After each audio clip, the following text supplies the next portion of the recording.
Halo, selamat pagi teman-teman. Berjumpa lagi dengan suara saya, Majulan Sukadi, di Project Kelas Sabtu ya, di YouTube Kelas Sabtu. Pada pagi hari ini kita masih akan lanjut berbagi cerita kita masih berkaitan nasihat.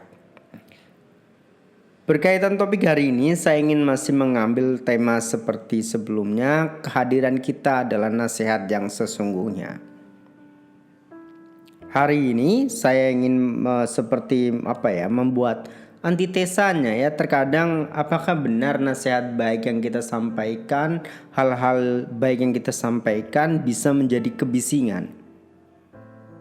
Teman-teman, sebelum saya bercerita berkaitan tema ini, topik ini, saya ingat salah satu cerita lama ya. Ini cerita yang dulu populer di sosial media atau mungkin dia terkenal di masyarakat lah, ketika banyak desainer menganggap sampah visual di jalan itu membuat jalanan itu seperti terlalu bising, atau yang tadinya seorang desainer menciptakan sebuah karya yang menarik untuk karya itu eye catching atau bagaimana bisa menangkap perhatian audiennya, tetapi alih-alih menangkap perhatian audiens karena jumlahnya terlalu banyak, tampilan visual itu menjadi sampah. Cerita ini biasanya populer ketika menjelang masa kampanye atau pemilihan kepala daerah atau presiden. Di pojokan setiap jalan, entah di tiang listrik, di pohon atau di tembok ataupun dimanapun, banyak sekali sumber informasi yang seperti overload. Nah, hari ini saya ingin membuat cerita yang mungkin modelnya sedikit berbeda.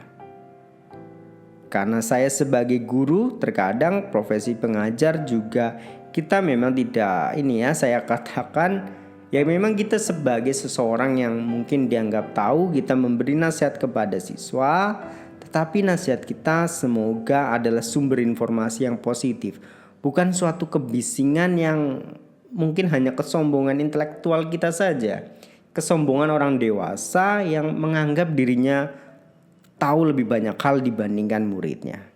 Memperkaya topik ini, saya ingin membacakan sebuah catatan. Catatannya seperti ini. Nasihat yang kita anggap bijak itu seringkali hanyalah kebisingan yang tidak dibutuhkan. Bahkan mungkin bisa menjadi racun yang mempercepat keputusasaan seseorang. Nasihat tanpa kehadiran hanyalah bentuk kesombongan intelektual. Kita merasa jauh lebih tahu jalan hidup orang lain, sementara mereka sebenarnya hanya butuh seseorang yang bersedia menanggung beban keheningan bersama-sama. Bukan hakim yang mendikte cara mereka merasa.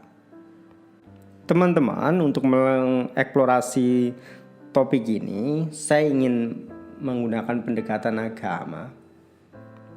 Saya sebagai seseorang yang terdidik di bidang keagamaan, saya mengajar baik anak SMA ataupun mahasiswa. Saya ingin menggunakan agama adalah cara yang baik, agama adalah cara yang tepat untuk bagaimana membantu seseorang menghadapi persoalan.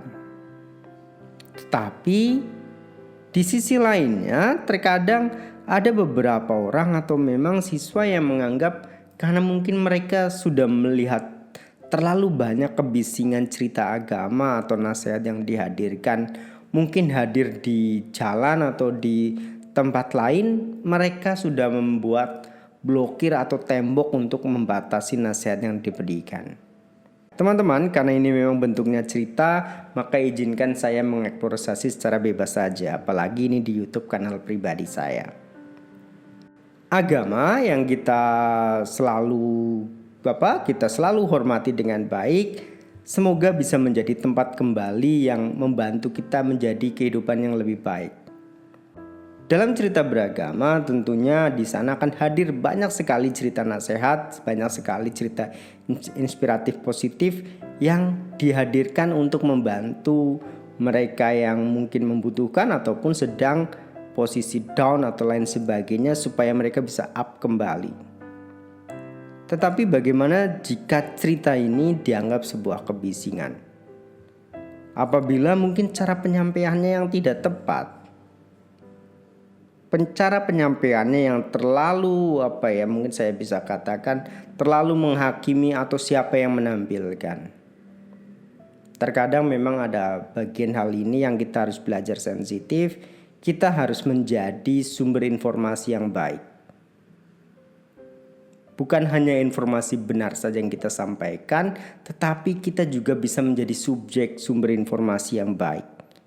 Ketika dilihat bisa menjadi sumber inspirasi. Kita adalah sosok yang baik, kita adalah sosok yang mumpuni, kita adalah sosok yang tentunya bisa dipercaya untuk nasihat itu menjadi sebuah nasihat yang baik. Saya ingin gabungkan dengan topik seperti ini. Jika Anda ingin menyapu sebuah halaman dengan bersih, tolong gunakan sapu yang bersih. Karena apa?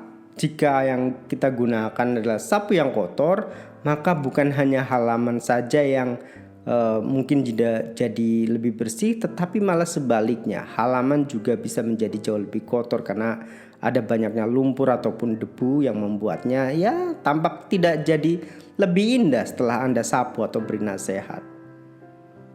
Berkaitan topik ini, supaya kita menghindari kebisingan, maka mungkin ada pola-pola tertentu ketika seseorang bercerita kepada kita. Mungkin momen tepatnya adalah kita bisa menanggung beban keheningan bersama-sama. Kita menikmati poin yang ketika manusia mungkin sedang turun, polanya suatu hari semoga bisa naik lagi. Kan kehidupan itu ceritanya seperti itu. Segala sesuatu itu berubah, tidak benar-benar berhenti di satu titik waktu. Ada kehidupan lain lagi yang mungkin akan jauh lebih baik lagi. Teman-teman, supaya cerita ini tidak berputar kemana-mana, saya ingin kembali ke ke poin utamanya saja. Ketika nasihat kita semoga bisa menjadi nasihat yang baik, mungkin kita bisa gunakan prinsip-prinsip ini ya. Yang pertama, kita gunakan waktu yang tepat untuk memberikan nasihat. Jangan sampai nasihat yang kita sampaikan ini terkadang tidak tepat waktu, tidak sesuai dengan momen yang seharusnya. Yang kedua, mungkin pendekatan kita lebih fokus, kita lebih empati sehingga seseorang yang kita nasihati dan nasihat yang kita sampaikan itu adalah nasihat yang positif dan baik. Baik teman-teman, sebagai seseorang yang bekerja sebagai pendidik dan pengajar, seperti tadi seorang cerita saya di awal, desainer, mungkin kita memang membuat sebuah visual yang baik. Sebagai seorang pengajar, mungkin kita menggunakan ilmu-ilmu yang baik yang tertulis di dalam buku ataupun hal-hal yang sudah kita pelajari. Tetapi dalam momen penyampaian mungkin kita harus bisa pertimbangkan. Kita harus belajar dengan baik untuk menyampaikan nasihat itu, sehingga nasihat itu juga bisa diterima dengan baik oleh audien yang mendengarkan nasihat kita. Teman-teman, mungkin hanya itu yang bisa saya sampaikan. Lain waktu semoga kita punya waktu yang baik, kita punya kesempatan yang baik untuk bertemu di Project Kelas Sabtu ini. Terima kasih, salam.